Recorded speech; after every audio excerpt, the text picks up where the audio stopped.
Lesson 2, Lecture 2, The African Way of Life. Now, according to your text, it's easy to make a generalization about the life of historical African communities. And because of movies and books like Tarzan, everyone has preconceived ideas of Africans of the past. We all believe they lived in little villages, wore very few clothes, and hunted lions with spears. In reality, it was because very little was taught about Africa and their inhabitants. That is, except for American slavery. We have nothing to judge except for the films, etc., that have been made. But just as in America or any other growing country, there are many variations. And of course, the obvious reason for that is the climate. Just look at the differences in the way you dress there in Kentucky as opposed to in Utah and Chicago. You wear different types of clothing, you eat different local foods, and you even talk differently. The people from New York City have difficulty understanding the people from Atlanta. People from Atlanta have difficulty understanding the people from the Bronx. But it's basically all English. So why should we be surprised if the peoples of Africa develop differently in different reasons? Different regions, rather, not reasons. The first thing in your little textbook you're going to look at is called political institutions. And under political institutions, it's the family state. The name itself exactly tells you what it is. It's a group of people, all related by blood, living a very simple, isolated life. They have no desire for a large community. And I can relate to that because it seems like sometimes just too many people just seem to complicate things. But in the family state, the most powerful person is, of course, the chief. And how did one get to be chief? Well, family connections, political strength, and of course, you had to be a very capable leader. Some family states would have a desire to merge with other family states, and then we could create something called a village state, which is very popular in West Africa. It's all based on common family ancestry. And then there would become one called clan. And sometimes these clans would grow into what would be called a federation or even an empire. And we discussed several of those last lesson, Mali and Songhai, for example. But even though these states did not exist at the same time, your text points out that they all had basically the same characteristics. And the family was the binding agent. Now, I don't know about you, but I found their method of choosing a leader or king not only interesting but enlightening. Because unlike in Europe or Asia, where your birth order and station determined if you would rule, in the African kingdoms there was something called the electing family or the enthroning family. And a choice was made from the royal family, but it was not always the oldest son of the king. And the new king could not rule until he had been vested by the enthroning family. It almost sounds semi-democratic. Of course, you cannot overlook the fact that people are people, and although your text doesn't mention it, I think we are all adult enough to realize that there may have been some pressure or maybe even some hanky-panky in the process at a time through history. And although they did not have elected parliaments, there were many ministers who advised the king and who had authority over certain families.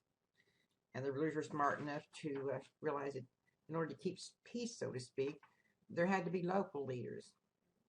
So after all, the king and his ministers couldn't be everywhere at once, and without modern transportation and communication, you have to depend on others to keep things in order. So there would be local chiefs or kings, and much like our local mayors or governors in our own land. And then there was a limiting effect on the king's authority because of this. But he had to be a member of the first person to occupy the ground in the kingdom to have any rights over the land. In other words, he had to be a member of the first family. Which brings us to the economic section of your text. Master of the ground. I like that title. And it means it's exactly what it says. Because African ideas of land ownership were based on the fact that agriculture was the essence of life. And he who controlled the land could control life. It was a communal-based idea, but the most important man was the master of the ground, who was usually also the grand priest. No king or ruler could have any disposition of the land without the consent of the master of the land. The land itself was so important to the community that no one person owned it. It was for the use of the entire community. but it was managed and semi-owned, if you will, by the first person to occupy the land. In other words, the family of the master of the land. Now, agriculturally, the main crops grown were wheat, cotton, rice, and fruits. And each member of the community had a job, and each member devoted all their energy to that job, whether it was tilling the ground, felling trees, fertilizing, or even weeding. And instead of scarecrows, like we used a long time ago, they would have a watchman to drive away grain-eating animals and birds. And important as agriculture was, there was also domestic animals. Some areas had cattle plus crops. Some people took care of sheep and chicken, and some tribes became extremely well known for their skills. And this was usually in the area that would have grazing lands, of course, not in the desert. And the area of East Africa seems to have been the main location for the cattle raising. The Bantu, for example, were clans that engaged in large-scale cattle raising as well as farming. But that was unusual. So what about art? There was a growth of artistry and even in the small communities. And if the item you worked on was for sale rather than for your own use, you would of course spend a lot more time on it and make it a little bit more elaborate. And your text mentions, and I found this very interesting, that even the pygmies manufactured items, although most of their activities went into making items they needed for themselves. But there was basket weaving, weaving of rugs and carpets, beautiful pottery, woodworking, and of course the metal most used was gold. It was used for decorating on items as well as the item itself. Now, it's not Afrocentrism to mention that it was believed that the Africans were the first to discover the use of iron. Now, anthropologists claim that while Europe was still in the Stone Age, the Africans were smelting iron. Now, some anthropologists, as well as historians, have claimed that it was the Hittites in Arabia, but modern technology has yet to prove with certainty one way or the other. Dating artifacts, after all, even with all the good material that we have now, if you can't pinpoint it down within a few years or even sometimes as close as 100 years, it just can't be done. Time will tell, of course, but I personally wouldn't be surprised to learn it was the Africans that did it for sure. So unlike some of the other claims of the Afrocentricists, this one seems to have legs. Now let's talk a few minutes about women. One of my favorite subjects, by the way. In general, men did dominate the women of West Africa. It was the common thing of the time. And it was also common for the African man to take 2 or more wives.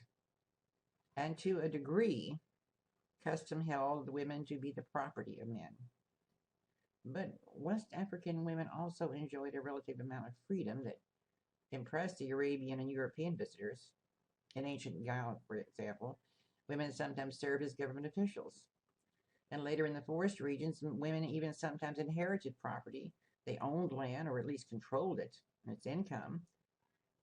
And women, including enslaved women in the royal court of Dahomey, held high government posts. Women retained far more sexual freedom in West Africa than was the case in Europe or Southeast Asia. And of course, the women shocked their visitors by showing no bashfulness before men and did not even wear veils. They were even allowed to have male friends and companions other than their husbands or relatives. Well, as for sexual freedom, it was more apparent than reality. Throughout the region, there were secret societies instilled in men and women ethical standards of personal behavior.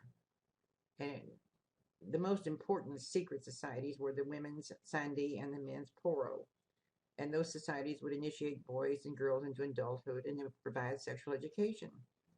They also established standards for personal contact, especially in the issues regarding gender. They emphasized virtue and male honor. And other secret societies would influence politics. So instructions on how to behave and what to do and when to do it was not left up to the parents alone. There was even some medical societies and recreation and social gatherings. Like I say, I cannot repeat enough. The old African expression, it takes a village to raise a child, is very much true here. Now, some of the common activities in the villages.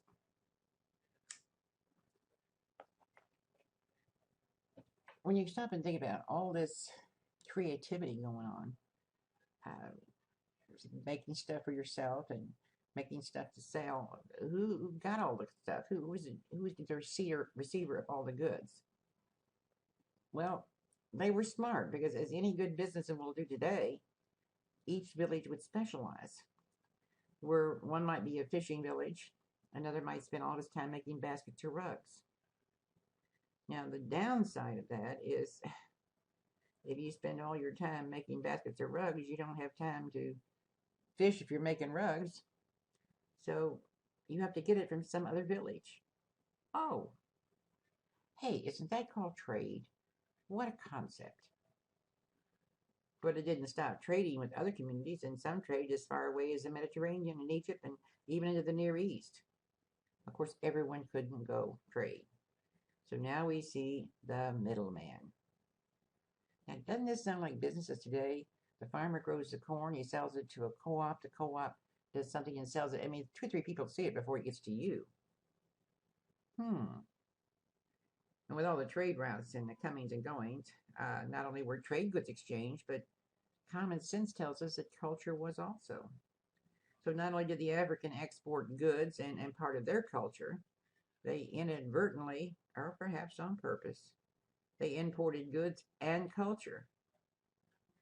Thus, the line, Africans gave and Africans received.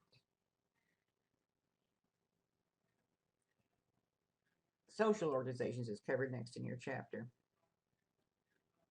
And it seems to define an African clan as a group of family members related by blood. And it was the foundation of not only the social organizations, but their political life as well. And the word matrilineal, it simply means that the power passed through the female side of the family. It does not necessarily mean the female was the leader. And I know it's a hard concept to grasp, so let's just spend a minute or two on it. We live in a patrilineal society. Our religion is based on the old patriarchal system. The eldest male member. The power came to the male and the male ruled. But in a matrilineal society, property and social status passed through the female side. So the right marriage was extremely important. And the children of this union belonged to the family of the mother, with the eldest brother exercising the parental duties. They also had the responsibility of the children's lives and actions. The chief of the community was usually the brother of the mother. Now, there were some clans that did not exercise this form, of course. They followed the patriarchal system. And in that case, the chief was the father of the children in reality and duty. But one of the strange things about the matrilineal system is that even after marriage, the wife continued to be a part of her birth family, not her husband's family. And the husband was required to guarantee the wife's family that she would be taken care of and to pay an indemnity, which is not to be confused with a bride price. And of course, the word indemnity, which according to our friend Daniel Webster, means a guarantee against future loss. So the amount of the indemnity was determined by the female's family and the female family's status. So the man did not buy his wife. But in reality, polygamy was a popular practice throughout Africa. And when you think about it, it makes economic sense, especially since a woman could so easily die in childbirth. And with all the wifely duties, it was always good to have someone to share the work. And your text points out that the husband's family pays for the first wedding, but the next wife and the third wife he has to pay for himself. Here it is the bride's family that pays. And believe me, I was thankful after having 6 children that I only had 1 daughter, especially when it came to marriage, because that wedding cost an arm and a leg. But with the boys, all we had to do was have a bachelor dinner and then go to the wedding. I even had one of my sons call me and say, "Mom, I got married." I was surprised and thankful, but he was living in North Dakota and it was wintertime and I couldn't have gone if I wanted to. I'm sorry, I digress.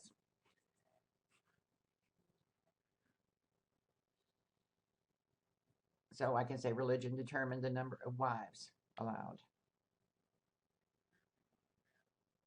The local religions placed no limits on the number, of course. Christianity was a monogamous state, and the Muslim religion limited the number to 4. But if members of a clan found it advantageous to leave the clan and move elsewhere, they still regarded themselves as part of the older clan. But reality dictates that absence over time would cause a loss of some traditions from the home clan, but even so far as to change or modify their clan names. Now, good men. They're descended from the freedmen's held position of respect, especially if they could claim descent from a respected clan. And as such, they were on the very high tier of the social order. The mass of workers, the general public, especially if their family tree could not be verified, could claim very little respect. So they did not qualify for a high position in the local order. And of course, at the very bottom of the social scale were the slaves, the war captives, those that had been disgraced, couldn't pay their bills, and outlaws. As in most societies, and Africa was no different, the upper class, guess what? They held the political power. And not just the political power, they held the economic power as well. In some European countries, there were men who were classified as gentlemen. This meant they were educated of very high social standings and did not work with their hands. They just gave advice on how you would live your life. And a man who did manual labor had no place in what was called polite society. But in Africa, one of the highest social positions you could hold would be in agriculture, a worker of the land. It was considered a very noble profession. Hard work did not make any way lessen the family's social place. As in all societies, there was a gradual downgrading in social status relating to your work. As in Africa, agriculture was the highest end of the scale, followed by those who did cattle raising, or hunting, or fishing, or construction, navigation, commerce, gold mining, and the processing of the commodities. In other words, they were the businessmen. And each community had their own standard, but there was one general rule of thumb. You don't need to remember the descending order, but you do remember the highest, and that there was a descending order. Again, your text points out that just because you were of the lower end of the social order did not mean you did not have some respect, because any contributing member of society received a degree of respect and privileges, and there was some fluidity. But what about slavery? Well, we all know that slavery's been around since the beginning of time, in one way or the other. It was a very widespread custom, and as I said, as old as time. Most slaves were war captives, not because of their religious beliefs or skin color, but there'd been a war and they'd lost. And you could be sold to someone else, or you could keep them as your personal slaves. They were regarded as property, but in so many instances, they would become trusted friends of their owners and enjoyed almost as much freedom as any citizen of the community. Now, the unusual part of this story is that sometimes slaves or captives were actually sacrificed by kings in their religious worship. And of course, children of slaves could not be sold and were usually freed immediately. Of course, that brings us down to religion. We'll get more into slavery in the next chapter, the transcontinental slave trade. This is just to show you the background that slavery did go on in Africa. We're going to come to religion, and we could spend hours on it, but I will try to keep it down to a small amount. Now, there were two religious traditions in 15th century West Africa, Islamic and indigenous. And the indigenous religions always remained strongest in the forest regions. They were polytheistic and animalistic, and they recognized a great number of deities and spirits. And beneath an all-powerful but remote creator God was a pantheon of lesser gods who represented the forces of nature. Other gods were associated with particular mountains and rivers and trees and even rocks. In other words, indigenous West African religion saw the force of God in all things, which makes sense. Our Indians here in America had much of the same beliefs. They believed there were gods in everything. And in part because practitioners of West African indigenous religions perceived the creator God to be unapproachable. So they invoked the spirits of their ancestors and turned to magicians and oracles for divining assistance. And like the Chinese, They believed the spirits of their direct and remote ancestors could influence their lives. It goes along with so many religions, but I'm going to pick on the Catholic religion for just a minute. Uh, we'll pray to a saint, not because he thinks the saint can do anything for us, but basically because we think this saint can go to God. Like in the military, if you've got a problem, you go to your sergeant. The sergeant goes to the captain goes to the colonel goes to the general. The private doesn't go directly to the general. You ask someone else to present things for you. That's much of the way it was that they believed. So ceremonies were designed to sustain ancestral spirits, and their power over earth became central to traditional West African religions. And these rituals were part of everyday life, making organized churches and professional clergy very rare. Instead, family members with an inclination to do so assumed religious duties. In other words, they got the calling. And these individuals encouraged their relatives to participate in ceremonies that involved music and dancing and animal sacrifices in honor of their deceased ancestors. And sometimes they would place plates of food in front of a picture, funerals were especially important because they symbolized the linkage between the living and the dead.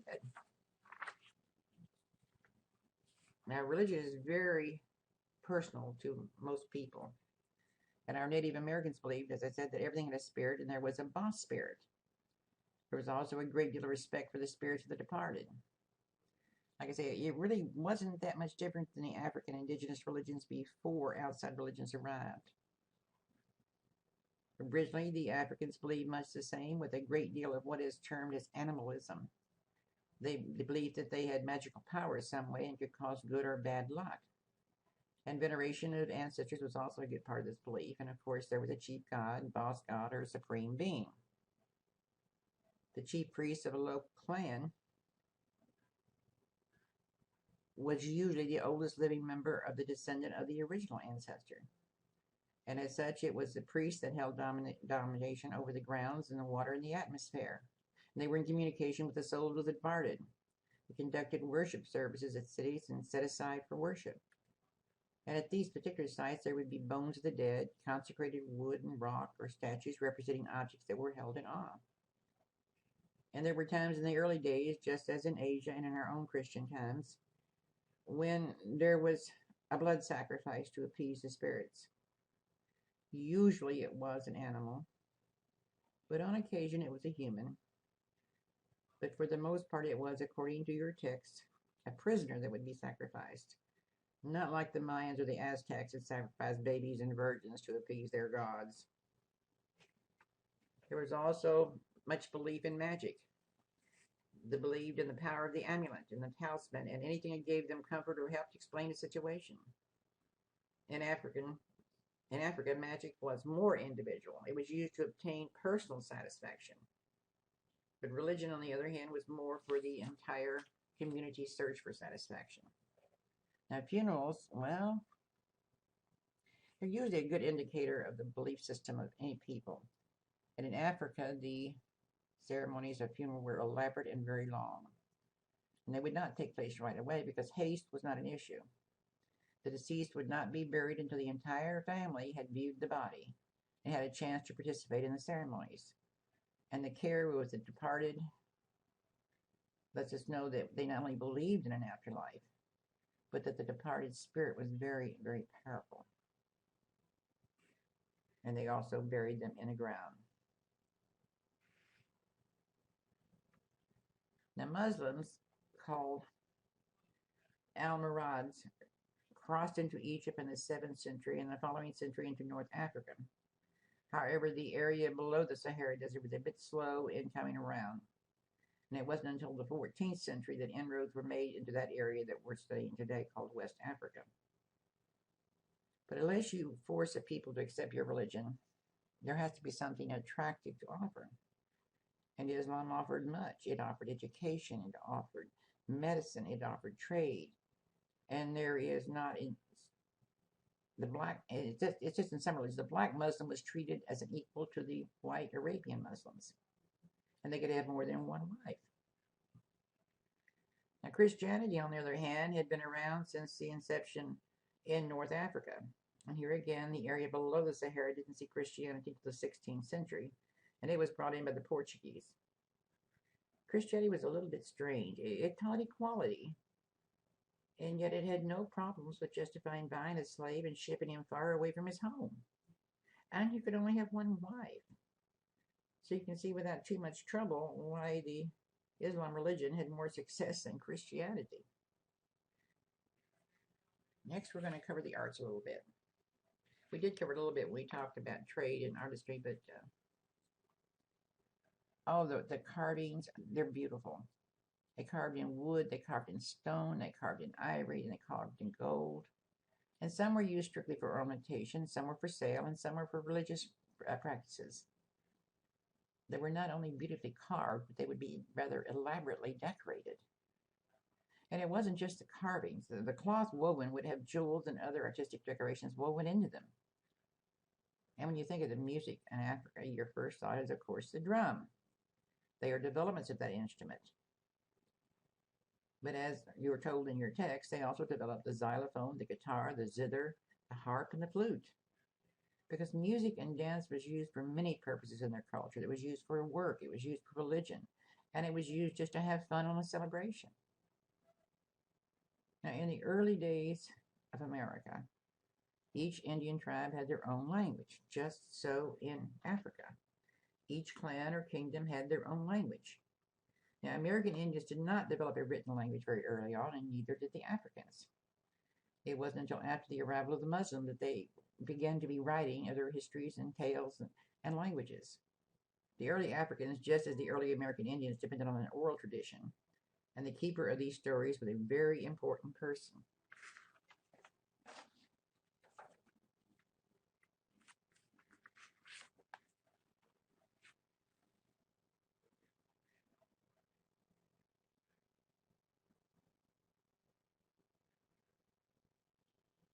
Acculturative process is African culture. Um, your text is going to tell you that there's two acculturative processes going on, and you want to scratch your head and you're going to say, what in the world? But you must remember that just as the custom and languages are different in New York and Atlanta, it would be different from village to village and state to state. In Africa, and even if you had a common language, the lifestyle, the mode of producing living was different. So not only were Africans learning, giving, and receiving different customs from their neighbors before they were forced to cross the ocean, they would bring their lives with them and, as you could say, incorporate it into their new world life. And when you have a large group of Africans in one place, it would inevitably change old and new, new world, and other African states. And your text points out that you have words like yam and goober and canoe and banjo, and these are African words. And some of the African practices religiously can be traced back to the African religion. And I'm going to quote from the other. It says, only those practices will survive whose value and utility give them the strength and tenacity to do so. So what exactly does acculturation mean? According to our friend Daniel Webster again, it's defined as the assimilation from one country's ways to another. It's a person's ability to adapt to new and different ways of living. Okay, what about Africanism? Well, it simply means any word or phrase or idiom or custom peculiar to Africa or Africans. For instance, words we've talked about earlier, yam and goober, tote, and even okay. And of course, we have other words. What do you know about gulag? The Gulag are African Americans who live here in the United States in what we call the Low Country region of South Carolina and Georgia. And it's just around the coast of the Sea Islands. At one time they extended further, but they are gradually getting smaller in community. And they're being known for preserving their African linguistic and cultural heritage, and more so than any other black community in the United States. And they don't even allow white people to live on the island, and if you can't prove that you are a direct descendant of a slave, they won't let you in. They speak an English-based Creole language containing a lot of African words, but it's really, I guess you'd say it's more related to the Jamaican Creole or the Bahamian dialect, or the languages of Sierra Leone in West Africa. But their storytelling and their food and their music and their folk beliefs and crafts, especially in the low country of South Carolina. They have a great big thriving business down in Charleston. We'll get more into the gulag in just a little bit later. For example, you got the okra soup, gumbo, call and response method of music, the sweetgrass baskets. Oh, they have quite a business going on with that. Now, some say that when the African was brought to this country, that being a slave separated them from their African brethren and all African culture ceased. Others say African slaves began to retain some of their culture and they evolved. Well, the gulag was not influential in the African slave because they are so remote.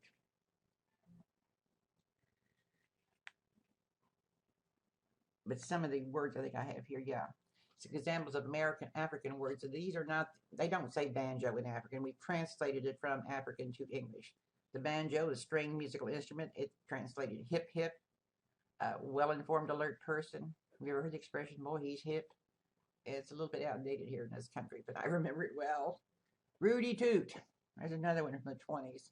Old-fashioned music. The expression badmouth means exactly what it says. Be slandered or abused or be a gossip. And of course, zombie is a ghost raised from a corpse. And the words I've already mentioned, yam, totin, okay. Now, some African languages, they have no distinction between the letters L and R.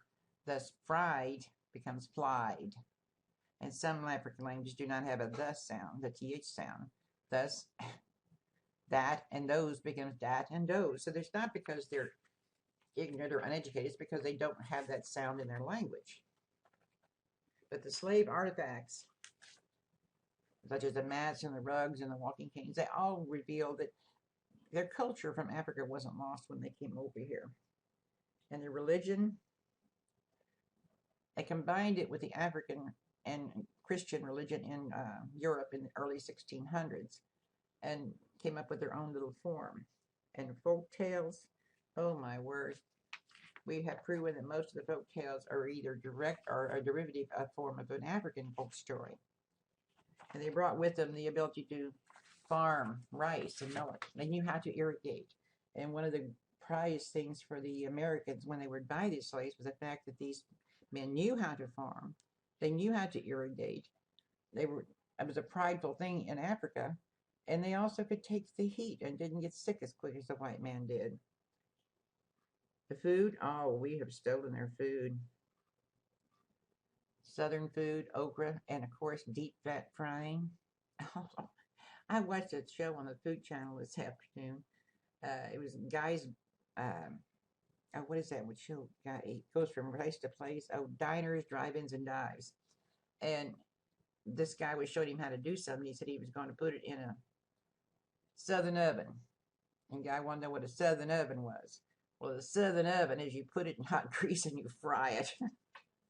And this, of course, is what the Africans did. So we stole that from them, too. Music, you can directly credit them with inventing or coming up with rock and roll. The country music played with the banjo. Oh, man, we just like that real well. Rap and hip-hop, these are all derivatives of the African American. And I remember when we first started having rock and roll back in the 50s, it was African Americans all the way. It was only later, Elvis Presley was one of the ones that led the way in breaking white folks into the rock and roll. And cowboys. I personally did not know that there were any black cowboys in the West. The first time I saw Sammy Davis Jr. in a movie with Dean Martin as a cowboy, I thought, well, that's silly. We didn't have any black cowboys. And how wrong I was. Because originally it was the African American or the Hispanic with a few sprinklings of white. Because the term boy was a derogatory term we used to our slaves. And the boys would be out there taking care of the cows, so they'd be a cowboy. And it was meant to be, like I say, derogatory. It's only Hollywood, when we started making movies and the dime novels, that they began to emphasize the cowboy as a white man, like, you know, Wyatt Earp and Pat Masterson, Jesse James. But the white cowboy was a minority. And like I say, originally I misspelled black, I'm sorry. Originally the cowboy was a black cow herder. Now, the history of African slaves began in West Africa, and I put this in here to show you. It's kind of the humpy part of it. The Ivory Coast, that big part of it, that's where we got most of the slaves. On further down, you have the Gold Coast and the Ivory Coast, and they were given these names primarily because that's what they were specializing in. But the family organizations, work habits, the language, the structures of the words, the religious beliefs, the legends, the pottery styles, the art and music, they all brought it with them when they came from Africa and incorporated it into the Western way. Now, there's a couple of words here like transplantation, acculturation, Africanisms, gulag, patrilineal, polygamy, good men. It would do good to be able to know what those words meant. And next lesson, we're going to learn about the transatlantic slave trade, the how and why it began, and who and the results. Yeah, I have a picture showing, well, there it is, of how elaborate some of these men danced with when they were doing their religious ceremonies. And you can see he's decorated in gold and peacock feathers. They were quite elaborate. Now, I'm going to call an end to this, and then I will do another very brief lecture on the supplement that you were supposed to read. Chapter 1,